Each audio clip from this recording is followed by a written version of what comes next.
बिस्मिल्लाहिर्रहमानिर्रहीम। आज हम डिस्कस करेंगे मॉडलिंग ऑफ आरएलसी सर्किट, क्योंकि हमारा जो ताल्लुक़ है वो सर्किट्स के साथ ज़्यादा है और डिफरेंशियल इक्वेशन को कैसे हम यूज़ कर सकते हैं किसी सर्किट को मॉडल करने के लिए, ये हम टाइम टू टाइम डिस्कस करते रहेंगे। हम फर्स्ट ऑर्डर के केस में हम डिस्कस कर चुके हैं आरएल सर्किट और आरएलसी सर्किट, ये आरसी सर्किट। सो आरएल के केस में लेट्स से ये हमारे पास एक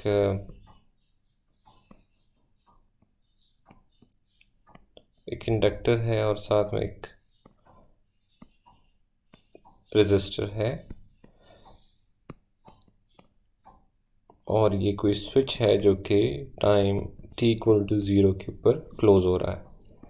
तो इसको हमने मॉडल किया था कि वोल्टेज जो है अक्रॉस द रेजिस्टर, वो जो करंट हमारे पास लेट्स से है I तो इसके अक्रॉस जो ड्रॉप है वो I टाइम्स R है, और जो अक्रॉस द इंडक्टर है वो है L di over dt, means depend कर रहा है चेंज इन करंट के ऊपर।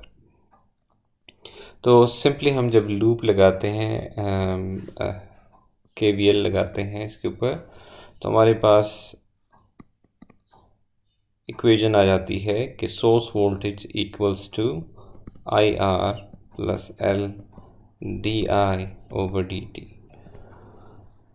तो ये सिंपली एक फर्स्ट ऑर्डर इक्वेशन जो है वो हमारे पास बन जाती है, फर्स्ट ऑर्डर डिफरेंशियल इक्वेशन। तो जब हम फर्स्ट ऑर्डर इक्वेशंस डिस्कस कर रहे थे तो ये हमने सर्किट को उस टाइम पे डिस्कस किया था। आज हम फोकस करेंगे आरएलसी के ऊपर, और आरएलसी उस टाइम हमने इसलिए नहीं डिस्कस किया क्योंकि ये एक सेकंड ऑर्डर डिफरेंशियल इक्वेशन बनती है। अभी हम ये जो स्टेप्स मैंने यहाँ पे परफॉर्म किए आरएल सर्किट के लिए, यही स्टेप्स अगर हम आरएलसी के लिए परफॉर्म करते हैं तो हमारे पास एक सेकंड ऑर्डर डिफरेंशियल इक्वेशन बनती है। सो हमारे पास सेकंड ऑर्डर डिफरेंशियल इक्वेशन बनेगी। ओके, सो टर्म मॉडलिंग का जो है वो सिंपली एक फिज़िकल सिस्टम को आप रिप्रेजेंट करते हैं एक मैथमेटिकल इक्वेशन की फॉर्म में, तो हम कहते हैं कि हमने इसको मॉडल कर दिया है। तो हम डिफरेंशियल इक्वेशन की फॉर्म में यहाँ पे मॉडल कर रहे हैं एक सर्किट को, एक फिज़िकल सिस्टम को। इस वजह से हम टर्म यूज़ करते हैं इसके लिए मॉडल। ओके, तो आरएलसी सर्किट से हम स्टार्ट लेते हैं। से हमारे पास है एक तो है उसमें इंडक्टर, और एक हमारे पास है कैपेसिटर, और एक रेजिस्टर, और एक स्विच हम यहाँ पे अगेन एज्यूम करने लगे हैं जो कि t इक्वल्स टू 0 के ऊपर क्लोज हो रहा हो। ये इस t इक्वल्स टू 0 वाले स्विच की मैं आपको एक चीज़ बता दूं कि जब भी आप डिफरेंशियल इक्वेशन की फॉर्म में लेके आते हैं किसी Vs जो है हमारे पास सोर्स है। ओके, जब भी आप डिफरेंशियल इक्वेशन की फॉर्म में लेके आते हैं तो आपके पास एक होती है इनिशियल कंडीशन, जो अगर ये हमारे पास डिफरेंशियल इक्वेशन है तो हमारे पास ये इन्फॉर्मेशन होनी चाहिए कि करंट एट ज़ीरो और एट सम टाइम, अगर ये T0 है तो current at T0 equals to what, ये इन्फॉर्मेशन हमारे पास होनी चाहिए। तब जाके हम एग्जैक्टली सॉल्व कर सकते हैं इस डिफरेंशियल इक्वेशन को। और जो इसमें अननोन कांस्टेंट आता है, we sometimes call it C, तो उसकी वैल्यू जो है वो हम फाइंड कर सकते हैं। तो ये स्विच एक्चुअली अगर रियल सिस्टम में है या नहीं है, लेकिन हमें इसमें से इंफॉर्मेशन चाहिए regarding some initial current. Initial current क्या था let's in this case, RLC के केस में अभी हम देखेंगे कि हमें कुछ या initial voltage across the capacitor चाहिए होगा, या initial charge on the capacitor चाहिए होगा, या maybe initial current in inductor. तो ये इंफॉर्मेशन हमें चाहिए होती है इनिशियल कंडीशन के लिए। So at t equals to let's say 0 हमारे पास ये स्विच जो है वो क्लोज हो जाता है। इंडक्टर के cross voltage again let me just label it VL, जो कैपेसिटर के क्रॉस वोल्टेज है इसको सिंपली मैं V कह देता हूँ, क्योंकि ये रिपीट होगा जब इक्वेशन कैपेसिटर के क्रॉस वोल्टेज की टर्म्स में इन्वॉल्व होगी, तो फिर सब्सक्रिप्ट जो है वो अपीयर जब होगा वो तो थोड़ा सा इशू होगा हमारे पास। इस तरह वोल्टेज अक्रॉस दी रेजिस्टर, और लेट इनमें से इस सीरीज लूप में से कोई करंट फ्लो कर रहा है I। तो अगर इसमें हम लूप KVL लूप हम यूज़ करें तो हमारे पास है voltage coming from the source is equals to voltage across the inductor plus voltage across the resistor plus across the capacitor। Simply ये हमारे पास एक लूप जो है वो आ जाता है। अब हम अगर एक्सप्लिसिटली लिखना चाहें कि इंडक्टर के क्रॉस जो वोल्टेज है वो है LdI/dt, और रेजिस्टर के क्रॉस जो वोल्टेज है वो हमारे पास बनती है I टाइम्स R, क्योंकि इनमें से कोई करंट फ्लो कर रही है I, तो इट्स I टाइम्स R। तो हम इस इक्वेशन को लिख सकते हैं Vs equals to LdI/dt plus I times R plus V। तो ये हमारे पास एक इक्वेशन बन गई है, डिफरेंशियल इक्वेशन है, और तीन टर्म्स फिलहाल ऑन द राइट हमारे पास जो है वो आ गई हैं, voltage across the inductor, voltage across the resistor and voltage across the capacitor. Okay, अब इस इक्वेशन में एक छोटा सा इशू है, और वो इशू ये है कि आप इसको इस फॉर्म में सॉल्व नहीं करते, और उसकी एक वजह ये है कि आपके पास दो डिफरेंट अननोन्स हैं। मतलब we have two unknowns here,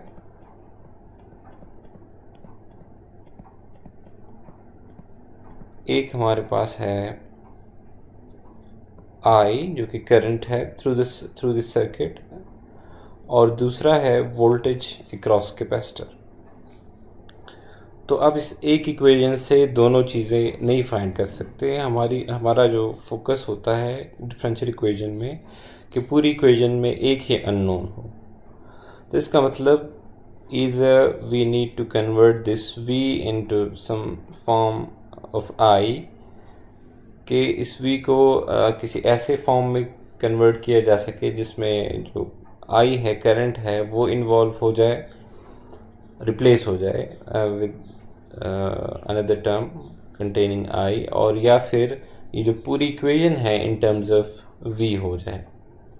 मतलब इसको हम या प्योरली I की इक्वेशन बना सकते हैं या प्योरली V की इक्वेशन बना सकते हैं, क्योंकि डिफरेंशियल इक्वेशन, एक सेकंड ऑर्डर डिफरेंशियल इक्वेशन का फॉर्म क्या है, एक सेकंड ऑर्डर डिफरेंशियल इक्वेशन की फॉर्म ये होती है कि इट्स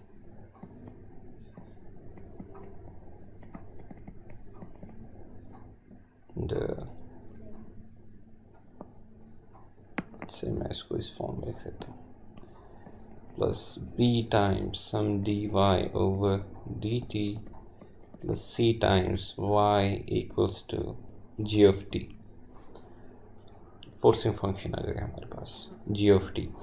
ओके, तो अब इसमें हमारे पास अगर आप देखें तो यहाँ भी y इन्वॉल्व है, यहाँ भी y इन्वॉल्व है और यहाँ भी y ही इन्वॉल्व है। लेकिन इस इक्वेशन के केस में अगर देखें तो एक हमारे पास है v जिसे हमें या इसको हमने रिप्लेस करके आई में की फॉर्म में कन्वर्ट कर देना है, या बाकी जो दो है उनको v की फॉर्म में कन्वर्ट कर देना है। सो इस चीज़ को ध्यान में रख लें। ओके, तो इस प्रोसेस के लिए एक हमारे पास मेथड ये है कि हम यूज़ करें let convert into, let me call this equation 1, let convert 1 in terms of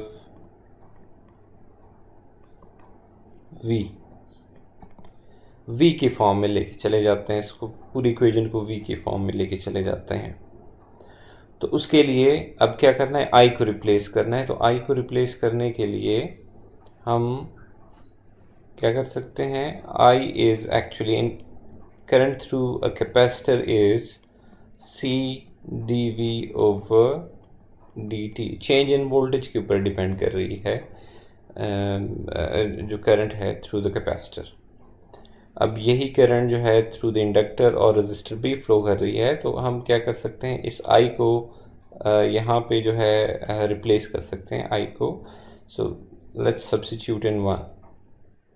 so Vs equals to L d over dt, और जो I है उसकी जगह हम C times d over dt ये प्लेस कर देते हैं। Similarly R C times dV over dt plus V। Okay, अब हम अगर इसको थोड़ा सा सिंप्लीफाई करें, ये जो C है और L है इसको हम लिख सकते हैं कुछ इस तरह से, और ये एक सेकंड ऑर्डर डेरिवेटिव जो है वो हमारे पास बन जाता है the second order derivative of V plus R C into D V over D T plus V। और अगर इसको थोड़ा सा और स्टैंडर्ड फॉर्म में लेके आए, जिस तरह हमने यहाँ पे एक सेकंड ऑर्डर डिफरेंशियल इक्वेशन लिखी हुई है, तो हम इसको लिख सकते हैं। इसको फ्लिप कर देता हूँ ताकि उसी फॉर्म में आ जाए हमारे पास, और उसके लिए RC से डिवाइड कर देते हैं। Let me call it 2 and let divide 2 by LC से हम डिवाइड कर देते हैं इस पूरी इक्वेशन को। तो हमारे पास इक्वेशन आ जाएगी D second order derivative of V plus इस टर्म को अगर डिवाइड कर देंगे हम LC से, तो हमारे पास रह जाएगा R ओवर L, क्योंकि C के साथ कैंसिल हो जाएगा, dV over dt and then a plus V जो है, क्योंकि हम LC से डिवाइड कर रहे हैं, V की डिनोमिनेटर में आ जाएगा LC and all this equals to VS। तो अब ये हमारे पास अगर आप कंपेयर करें इस फॉर्म से, तो इस फॉर्म में जो है हमारी जो इक्वेशन है वो आ चुकी है। और मैं इसको ज़रा अगर सिंप्लीफाइड फर्दर इसको लिखना चाहता हूँ कि V double prime plus R over L times V prime plus V over LC equals VS। तो ये जो है ज़रा शॉर्ट हैंड फॉर्म जो है वो इसकी बन जाएगी। ओके, अब इस इक्वेशन को जब हम इस तरह की इक्वेशन को सॉल्व करते हैं तो हमारे पास इनिशियल कंडीशन होती है कि y at zero equals to having some value y naught and y prime at 0 equals to some y prime naught को कुछ वैल्यू है। इसी तरह जब हम इस सर्किट को सॉल्व करेंगे तो हमारे पास इनिशियल कंडीशन होगी। विद इनिशियल कंडीशन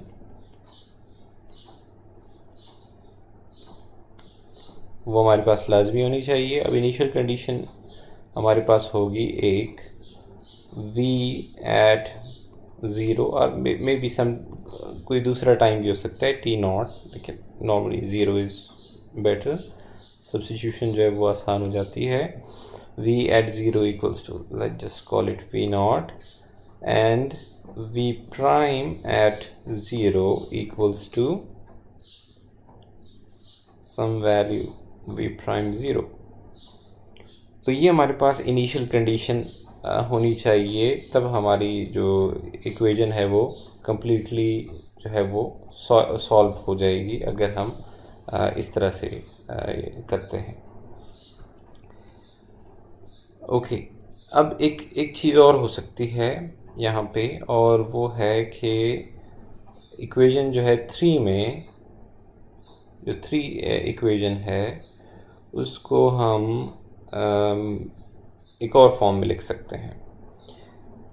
और वो फॉर्म ये है, क्योंकि हमारे पास रिलेशन है between voltage across capacitor and charge on capacitor, वो इस तरह की एक रिलेशन है दोनों के बीच।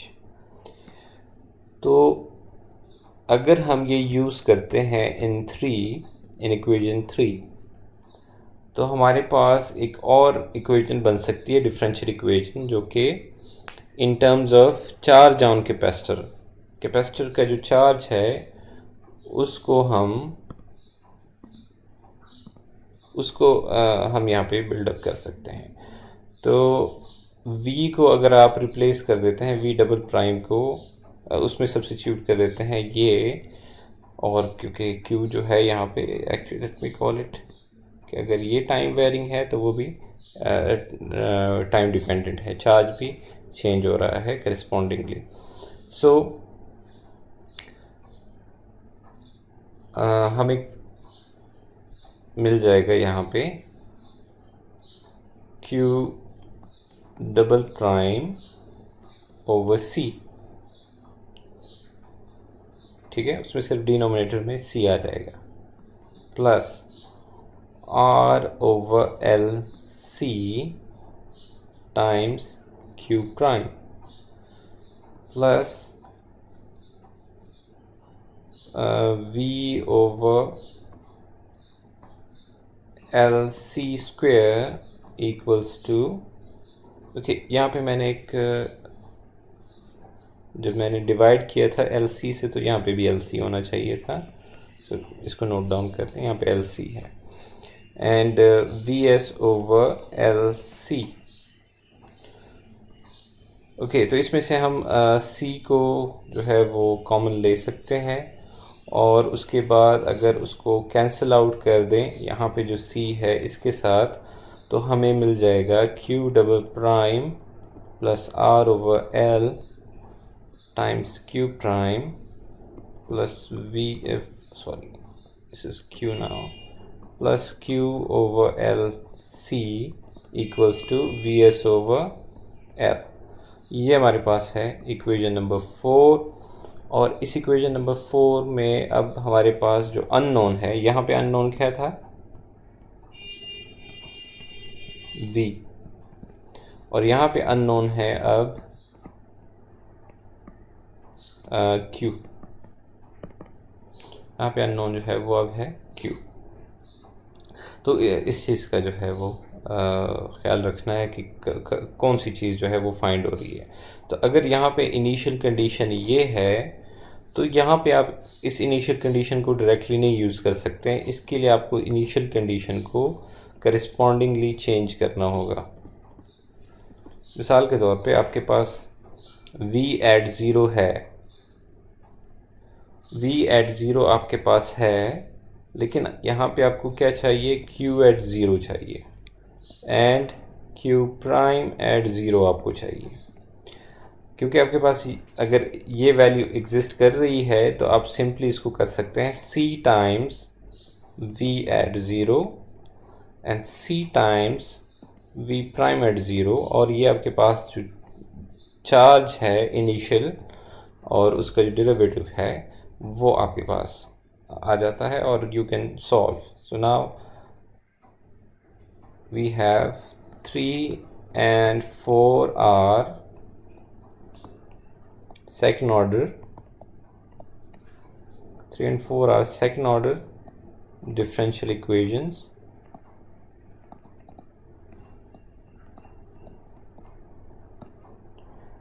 ये हमने मॉडल कर दिया है, जो 3 and 4 है उसमें एक सेकंड ऑर्डर डिफरेंशियल इक्वेशन को, सेकंड ऑर्डर सर्किट को या आरएलसी सर्किट को as second order differential equation. Okay, तो एक आरएलसी सर्किट को सॉल्व कैसे करना है इसमें ये डिस्कस करेंगे हम। तो अभी हमने प्रीवियस उसमें ये चीज़ डिस्कस की कि हमने मॉडल कैसे करना है एक second order differential equation, second order circuit को। तो it's v double prime R over L times v prime plus v over L C equals to vs over L C. ये हमारे पास जो सेकंड ऑर्डर इक्वेशन बन रही है for an RLC circuit वो ये है। अब सॉल्व करने के लिए सबसे पहली चीज़ कि यहाँ पे जो कुछ भी है हम इसको नॉर्मली g(t) कह रहे होते हैं, फोर्सिंग फंक्शन।